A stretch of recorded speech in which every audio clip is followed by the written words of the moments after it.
As we discussed yesterday, long before the Los Angeles fires are even being close to being extinguished, the political firefight has been white hot over the fires. There's plenty to be examined, of course, when it comes to fuel loads and planning and water supplies and funding of firefighters and all the rest of it. And Californian Democrat Governor Gavin Newsom is in the frame. But Donald Trump has not only attacked him, but the whole firefighting effort, posting that the fires are still raging. The incompetent politicians have no idea how to put them out. It's one of the worst catastrophes in the country's history. They just can't put out the fires. What's wrong with them? It's typical Trump, right? Just way over the top. But in the US, Kristin Tate's on side with the president-elect. Well, Trump is absolutely right. These disasters are the results in large part of poor management from the top. Leaders knew that this could happen in California, and yet they chose inaction, distraction, and virtue signaling over protecting their own citizens. California got a ton of rain last year, which led to overvegetation and a lot of growth. And then we had a drought this year, so all of that growth dried out. What does Gavin Newsom do? He removes some dams, so there's no water there anymore. The fire hydrants are literally empty.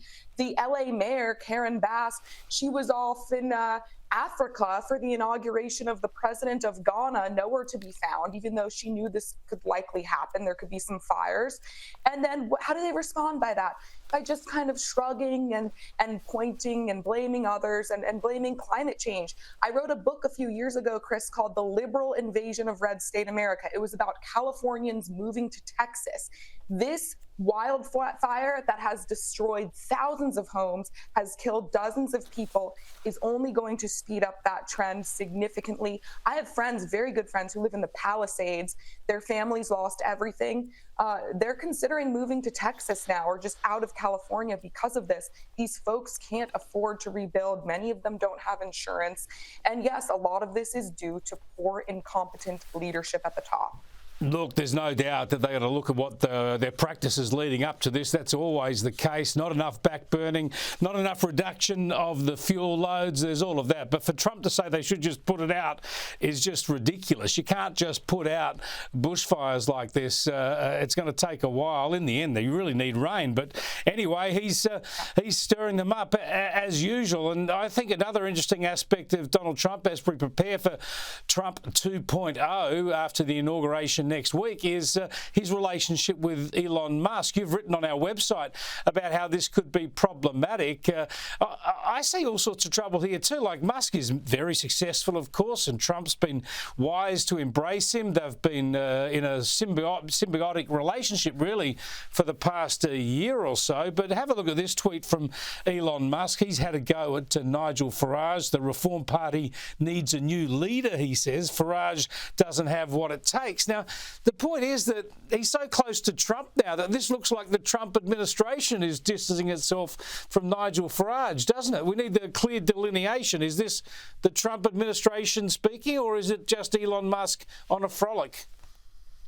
You know, that's a good question. I suppose it's just probably Elon Musk, but Trump needs to be careful with Musk. Trump was given a very clear mandate by the American people on November 5th. Right now, he has an historic opportunity to secure the border, to restore law and order, and to save our economy.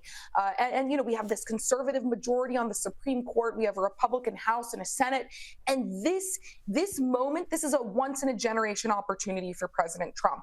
We all know that midterm elections tend to favor the opposition, so the Democrats could make gains, and then Trump has virtually no chance of major legislative accomplishments at that point. So he needs to act quickly and swiftly in that first 6 months of his administration, and he can't let anyone get in the way of that, even people like Elon Musk. Let's not forget, Musk is not really a conservative. He has a very mixed track record when it comes to politics. His money was great in this campaign. He absolutely helped Trump with his victory, but he is not president. Trump is president, and he must remember the mandate he was given by the American people and not make some of the mistakes from his last administration. He had a phenomenal first term as president. However, there were some shortcomings, and a lot of those shortcomings were because he was trying to play nice with the media or the elites or the donors. He can't do that this time, Chris. He must move forward with his administrative goals. Absolutely. I think Elon Musk reducing the size of government is a fantastic idea, but also you got to be careful. He's the richest businessman in the world. He has his own agenda and he can cut government spending great, but this is a bloke who's actually built a lot of his wealth on government subsidies and programs too. So I think that relationship is fraught with difficulties in the months to come for Donald Trump. We shall see. One person we don't often hear a lot from is the First Lady, about to be First Lady again, Melania Trump. She's given an interview to Fox News. She's talked about how she's going to set up her office of the First Lady, and she's very much on message. Have a listen. I established my team. I have a few positions that I still need to hire.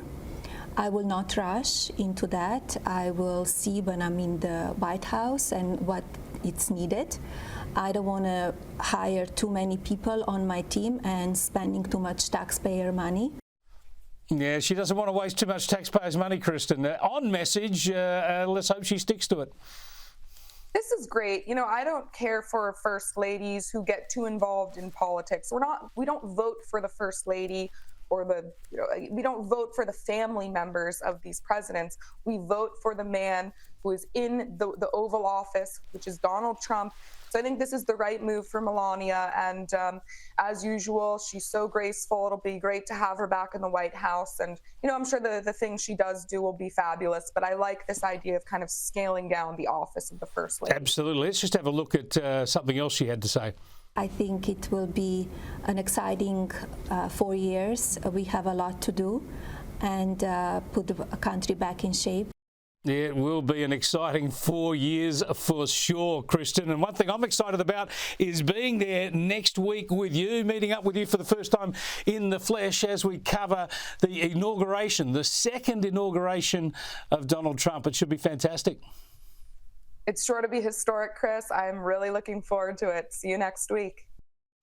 Yeah, don't miss that. We'll bring you the inauguration live here on Sky News in the early hours of Tuesday morning, but I'll be bringing the show to you all week live from freezing and dark Washington, D.C. It's going to be a hoot.